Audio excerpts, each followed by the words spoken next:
God of friendship, స్నేహితుడైన దేవుడు అనే దాని గురించి మీతో మాట్లాడాలనుకుంటున్నాడు. ఒక తండ్రికి ఇద్దరు పిల్లలు ఉన్నారు. ఒక తండ్రికి ఇద్దరు కుమారులు ఉన్నారు.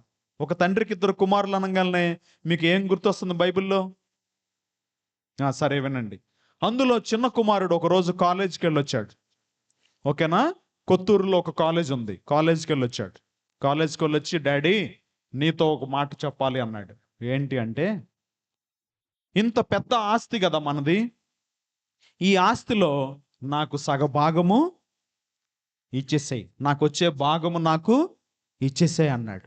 అరే, నువ్వు డిగ్రీ చదువుతున్నావు, ఇంకా నీ డిగ్రీ కూడా అవ్వలేదు, తర్వాత నువ్వు ఇంకా చదవాలి, ఉద్యోగం చేయాలి, నీకు పెళ్లి చేయాలి, ఆ తర్వాత కదా ఆస్తి నేను పంచుతానంటే, లేదు లేదు డాడీ, నువ్వు నాకు త్వరగా నాకు రావలసిన ఆస్తిని నాకు చెప్పండి, ఆస్తిని నాకు ఇచ్చేసేయి అని గొడవ పెట్టుకున్నాడు అనమాట. చెప్పండి, బైబిల్లో ఎక్కడుంది ఇది? సరే, మీకు గుర్తు రాలేదు, తర్వాత గుర్తొస్తుంది. అప్పుడు వాళ్ళ నాన్నగారు బాధపడి ఏడ్చుకుంటూ తనకు రావలసిన ఆస్తిని తనకు ఇచ్చేసాడు. ఇచ్చాక ఈ అబ్బాయి విశాఖపట్నం బస్ ఎక్కాడు. ఆర్కే బీచ్లో దిగాడు. ఎక్కడ దిగాడు? ఆర్కే బీచ్లో దిగాడు. దిగి ఫ్రెండ్స్కి ఫోన్ చేశాడు. అరే, నేను మా ఇంట్లో నుంచి బయటికి వచ్చేసాను, నా ఆస్తిని తీసుకుని వచ్చేసాను, ఇప్పుడు నా దగ్గర చాలా డబ్బులు ఉన్నాయి, మనం ఎక్కడికైనా వెళ్ళొచ్చు, ఏదైనా చేయొచ్చు. హోటల్కి వెళ్ళారు, తిన్నారు, తాగారు, సినిమాకి వెళ్ళారు, అక్కడికి వెళ్ళారు, ఇక్కడికి వెళ్ళారు. నెల రోజులు అయిపోయింది, తెచ్చుకున్న డబ్బులన్నీ అయిపోతున్నాయి. చెప్పండి, ఎవరి గురించి ఇది బైబిల్లో? వెరీ గుడ్, సండే స్కూల్ పిల్లలు చెప్పారు. ఎవరు? డబ్బులు అయిపోతున్నాయి, బట్టలు మాసిపోతున్నాయి, లాడ్జికి డబ్బులు అన్నీ అయిపోయాయి, ఇంకా ఏం చేయాలి? ఇంకా 1,00,000 రూపాయలు అయిపోయాయి, ఇంకా 1,000 రూపాయలే ఉన్నాయి. ఇంకొక రోజు అయిపోయింది, పొద్దున్నే హోటల్కి వెళ్ళి టిఫిన్ చేశాడు.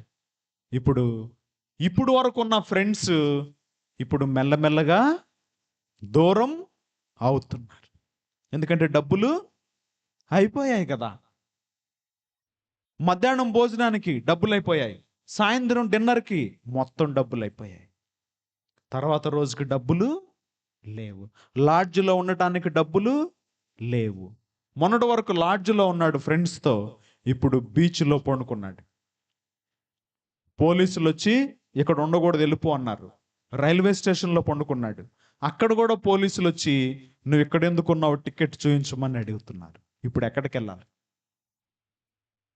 ఇప్పుడు గుర్తొచ్చింది, కొత్తూరులో ఉన్న ఇల్లు.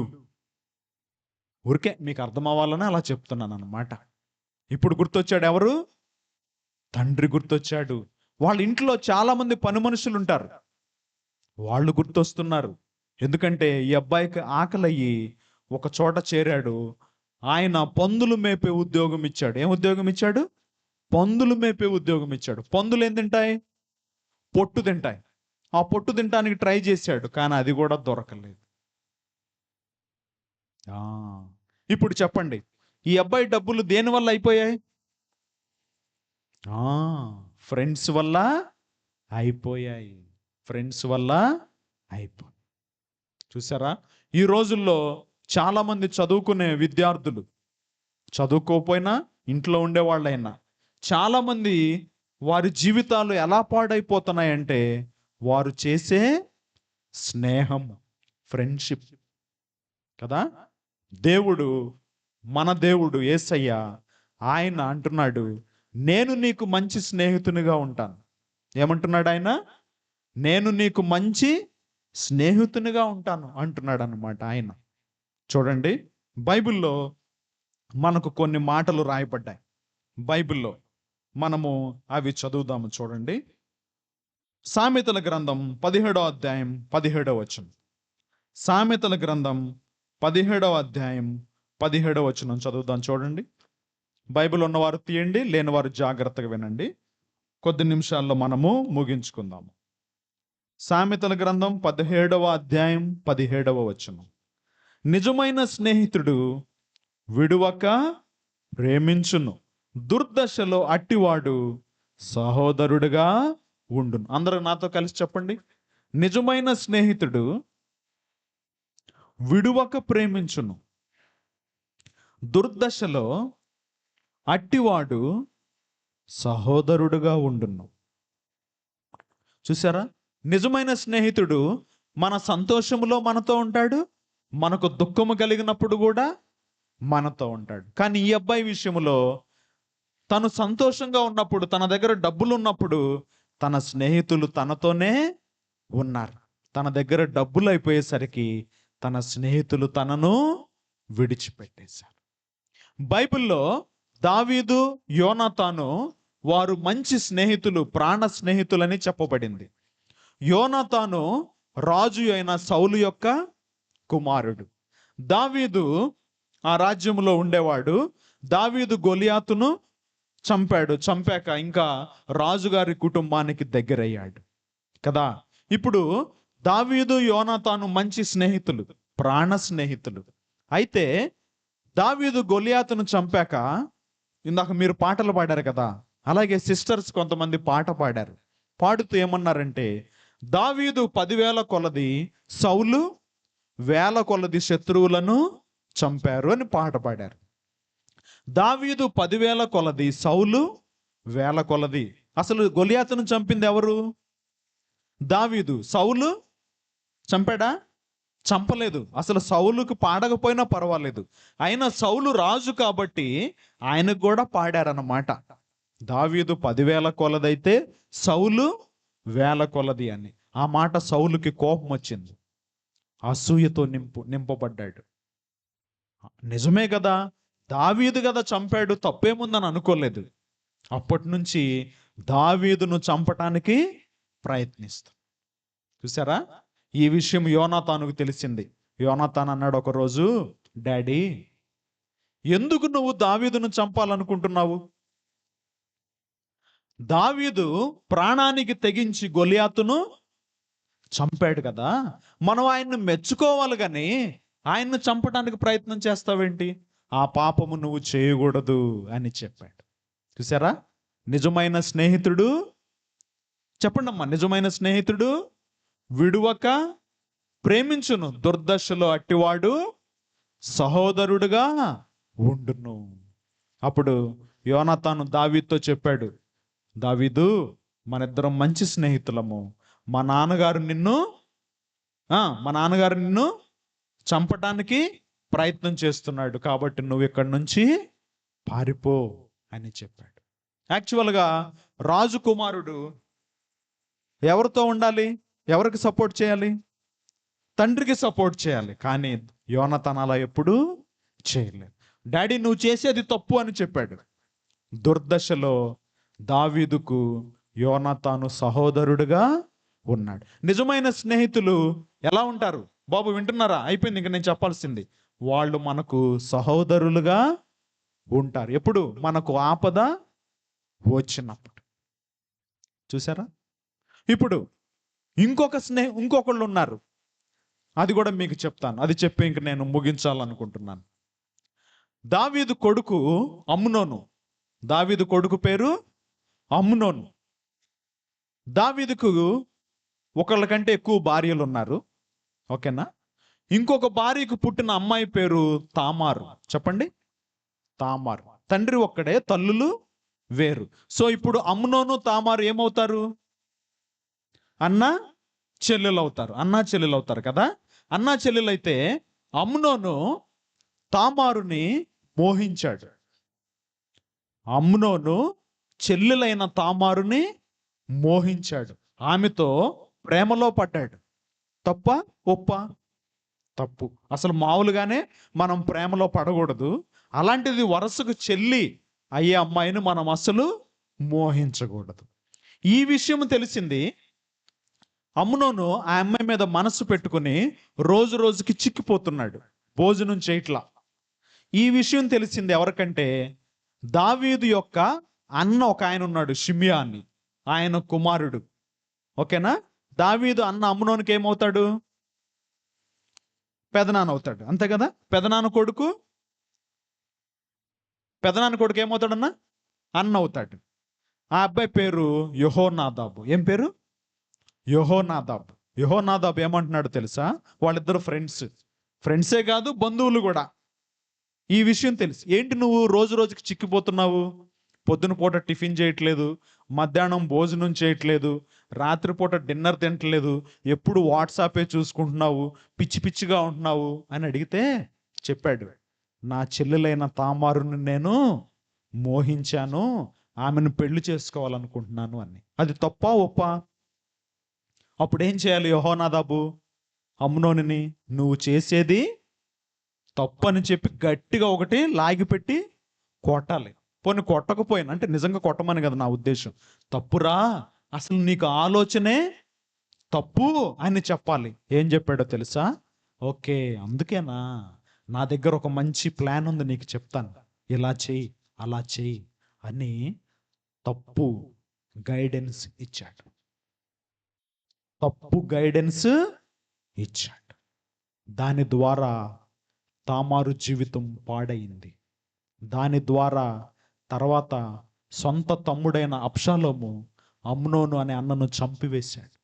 దాని ద్వారా దావీదు రాజు సింహాసనాన్ని వదిలిపెట్టి ఏడ్చుకుంటూ చెప్పులు లేకుండా కొండల్లోకి పారిపోవలసి వచ్చింది. బైబిల్లో ఒక మాట ఉంటుంది, చదవండి. ఆ మాట చదువుకుని మనము ప్రార్థన చేసుకుందాం. సామెతలు 27:6. సామెతలు 27:6. అమ్మా, ఎవరైనా తీసిన వాళ్ళు చదవండి. మేలును కోరి స్నేహితుడు గాయములు చేయును, పగవాడు లెక్కలేని ముద్దులు పెట్టును. నీ మేలు కోరే స్నేహితుడైతే, అమ్మా, నీ మేలు కోరే స్నేహితురాలైతే నీవు తప్పు చేసినప్పుడు తప్పు అని చెప్పాలి. గాయము చేయటం అంటే ఉన్నది ఉన్నట్లుగా మాట్లాడు. ఉన్నది ఉన్నట్టుగా మాట్లాడితే ఎవరికైనా బాధగా ఉంటుంది కదా, అదే గాయము చేయటం అంటే. నీ మేలును కోరని వారైతే నువ్వు చేసింది ప్రతిదీ రైటే అంటారు. అంటే వాళ్ళు నీ మేలును కోరట్లేదు, వాళ్ళు నీ కీడును కోరుతున్నారన్నమాట. చెల్లి, తమ్ముడు, నువ్వు చదువుకునే చోట, కాలేజీలో, నువ్వు పనిచేసే చోట ఎవరైనా నువ్వు తప్పు చేస్తున్నప్పుడు పర్వాలేదులే అన్నారనుకో, వాళ్ళు నిన్ను నాశనం చేస్తారు. తమ్ముడు, నువ్వు చదువుకునే చోట, హాస్టల్లో కదా, పేరెంట్స్ ఎంతో కష్టపడి ప్రతి నెల హాస్టల్కి డబ్బులు పంపించి, మంచి బట్టలు ఇచ్చి, సెల్ ఫోన్ ఇచ్చి చదువుకోమని పంపిస్తే కదా, కొంతమంది పిల్లలు క్లాసులు మానేసి ఎక్కడెక్కడికో వెళ్ళిపోవటం, ఏదేదో చేయటం చూసారా?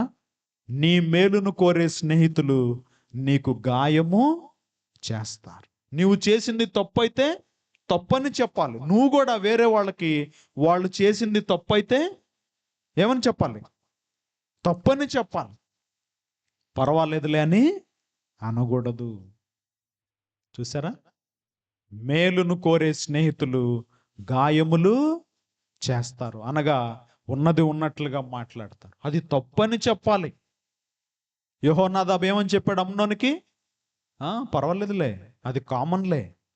నీకు కూడా ఎవరైనా సలహాలు చెప్తున్నారా? నువ్వు చదువుకునే చోట సినిమాలు చూడొచ్చులే అని చెప్పారా? జాగ్రత్త.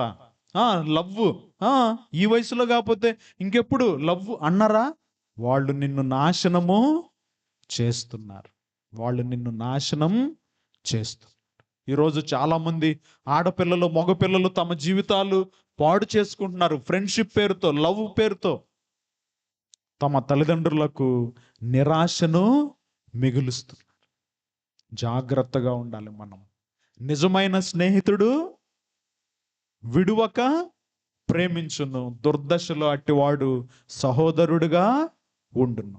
మేలును కోరి స్నేహితుడు, చెప్పాలి బ్రదర్స్, మేలును కోరి స్నేహితుడు గాయములు చేయును, పగవాడు లెక్కలేని ముద్దులు పెట్టును. అనగా పగవాడు ప్రతిదీ తీపిగా మాట్లాడతారన్నమాట. జాగ్రత్తగా ఉండాలి. మా చుట్టాలు ఆయన ఒక ఆయన ఉన్నాడు. ఈ మాట చెప్పి నేను ఇంక ముగిస్తాను, టైం అయిపోతుంది కదా.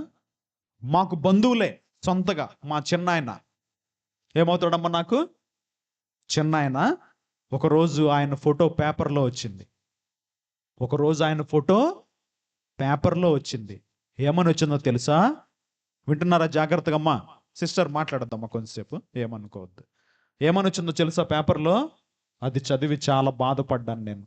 మా సొంత చిన్నాయన పలానా వ్యక్తి తన పై అధికారి సంతకాన్ని ఫోర్జరీ చేశాడు. ఏం చేశాడు?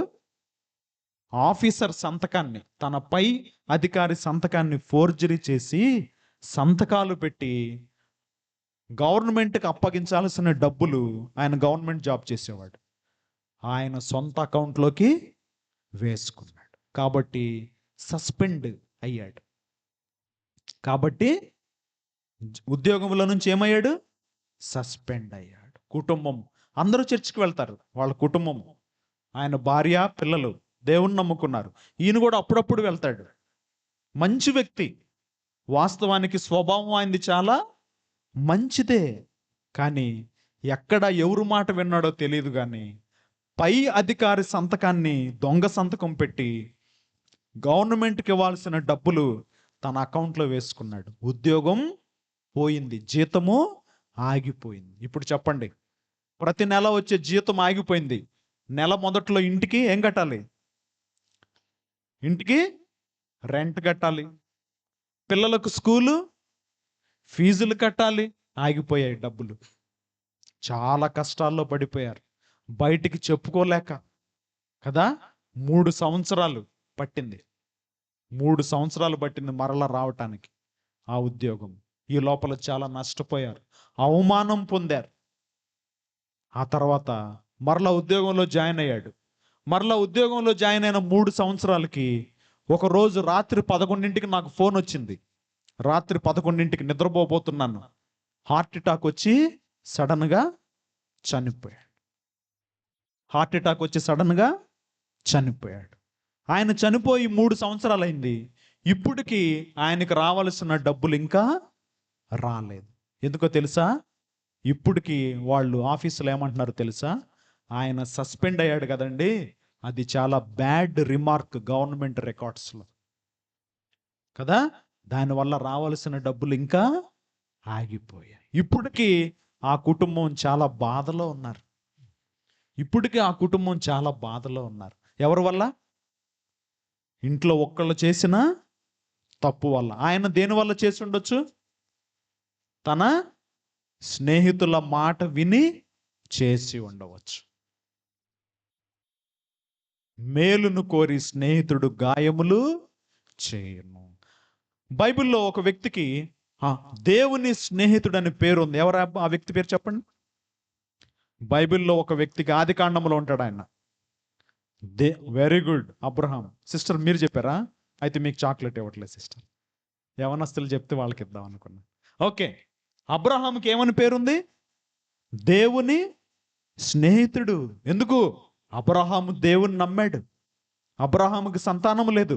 ఒకరోజు దేవుడు వచ్చి అట్లా బయటికి తీసుకెళ్ళి పైకి చూడమన్నాడు. చూశాడు, ఆకాశ నక్షత్రాలు కనిపించాయా? కనిపించాయి. లెక్క పెట్టగలవా? లెక్క పెట్టలేనన్నాడు కదా. నీ సంతానాన్ని అలాగూ నేను విస్తరింపజేస్తాను. ఆ మాట నమ్మాడు. అంతే, దేవుడు చెప్పిన మాటను నమ్మాడు అబ్రహాము. దేవునికి స్నేహితుడు అయ్యాడు. దేవునికి స్నేహితుడు అయ్యాడు. ఓకేనా? మనము కూడా యోహాను సువార్త 14వ అధ్యాయంలో 14-16 వచనాల్లో ఉంటుంది. యేసుక్రీస్తు ప్రభువారు తన శిష్యులతో ఏమన్నాడంటే, మీరు నా ఆజ్ఞలను గైకొంటే మీరు నాకు స్నేహితులు, నేను మిమ్మల్ని దాసులని పిలవను, ఇంకా మీరు నాకు స్నేహితులు. మన దేవుడు యేసయ్య, ఆయన మనకు మంచి స్నేహితుడుగా ఉండాలనుకుంటున్నాడు. హలో హలో బాబు, ఒక నిమిషం నాన్న, విను అయిపోయింది, ఇంకా విను, నా వైపు చూడు, నీకు చాక్లెట్ ఇస్తాను తర్వాత, ఓకేనా? మన దేవుడు యేసయ్య మనకు ఎలా ఉండాలనుకుంటున్నాడు చెప్పండి? ఆయన మనకు స్నేహితుడుగా ఉండాలనుకుంటున్నాడు కదా. ఆయన నీకు స్నేహితుడుగా ఉండాలనుకుంటున్నాడు. ఆయన నీకు స్నేహితుడుగా ఉండాలనుకుంటున్నాడు. ఆయన మంచి స్నేహితుడు. ఆయన మన గురించి తెలిసిన స్నేహితుడు. మనకు ఆయన స్నేహితుడుగా ఉంటే ఆయన మనలను మంచి మార్గంలో నడిపిస్తాడు కదా. ఆయన మనకు స్నేహితుడు అవ్వాలంటే ఏం చేయాలి?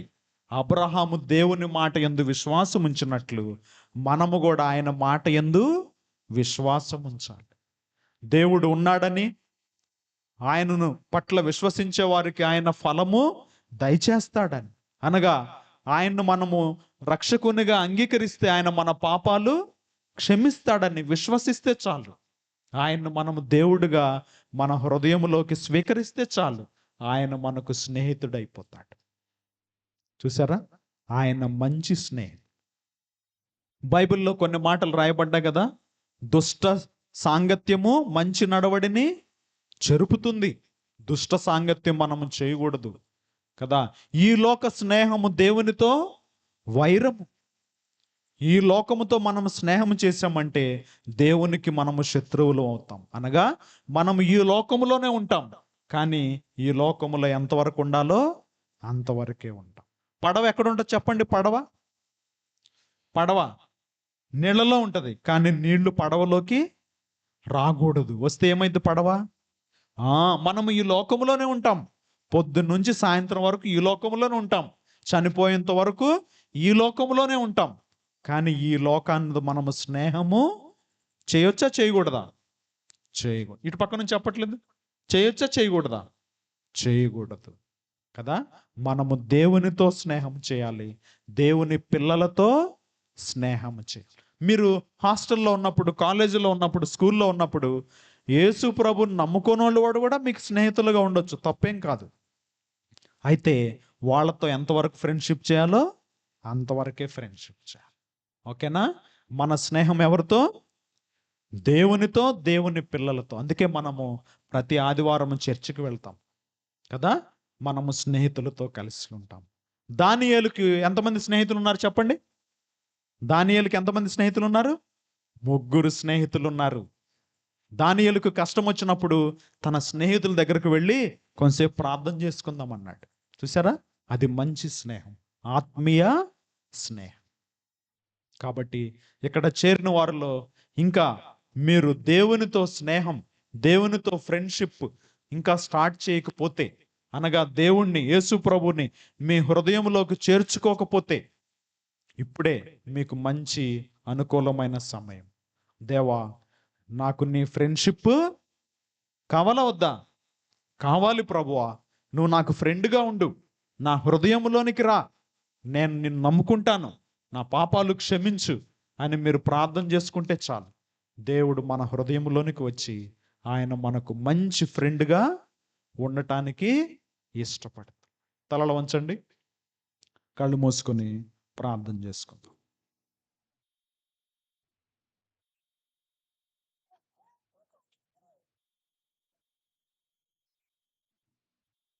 ఒక్క నిమిషము దేవుడు మీతో మాట్లాడుతున్నట్టు మీకు అనిపిస్తే, దేవా, ఒకవేళ మీరు బ్యాడ్ ఫ్రెండ్షిప్ ద్వారా బ్యాడ్ హ్యాబిట్స్కి లోన్ అయి ఉంటే, చెడు అలవాట్లకు మీరు లోన్ అవుతుంటే మీకు తెలియకుండానే, సెల్ ఫోన్లో చూడకూడనివి చూస్తూ ఉంటే, ఫ్రెండ్షిప్ ద్వారా మీరు మార్గం తప్పుతూ ఉంటే కనుక దేవుడు మీతో మాట్లాడుతున్నాడు. దేవా, ఇక నుంచి నేను ఆ ఫ్రెండ్షిప్ కంట్రోల్లో ఉంటాను, నువ్వు నాకు ఫ్రెండ్గా ఉండు, నేను నీకు ఇష్టంగా ఉంటాను అని మీరు ప్రార్థన చేసుకున్నట్లయితే, ఆయన్ను మీ హృదయంలోకి ఆహ్వానించినట్లయితే, దేవుడు ఆయన మనకు స్నేహితుడిగా ఉంటాడు. మీరు ఆయన్ను మీ హృదయంలోనికి ఆహ్వానించండి, ఆయన్ను రక్షకునిగా అంగీకరించండి.